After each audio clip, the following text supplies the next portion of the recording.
السلام عليكم، مرحبا بكم في فيديو جديد على القناة. اليوم غنهضروا على واحد الحاجة اللي كتشوفوها بزاف في المكاتب والسبيطارات، حتى بعض الشركات، ولكن قليل اللي كيعرف علاش كاينة البريز حمار. شنو كيعني؟ علاش ماشي بحال البريز العادي؟ تابعوا معايا. شنو هو البريز حمار؟ البريز حمار راه ماشي غير لون وصافي ولا كنديروه ديكور، لا، راه لون مختلف.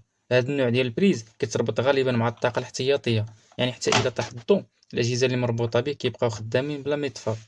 يمكن تستعمل في السبيطارات باش الأجهزة الطبية تبقى خدامة حتى في حالة الطوارئ، في المكاتب اللي فيها أجهزة مهمة بزاف بحال الحواسيب اللي كيسجلوا أو كيتعاملوا مع معلومات حساسة. علاش اللون ديالو أحمر؟ باش يتفرق على البريز العادي، يعرفوا الناس بلي هاد البريز خاص وماشي أي واحد يربط فيه شي حاجة غير ضرورية.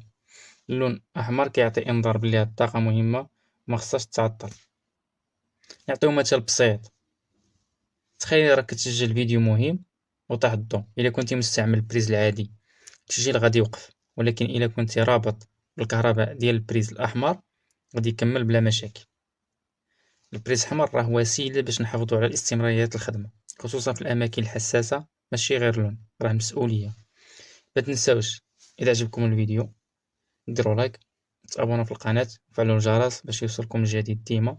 خليو لي في كومونتير واش كنتو عارفين شنو كيعني البريز الأحمر ولا أول مرة كتسمعوا عليه.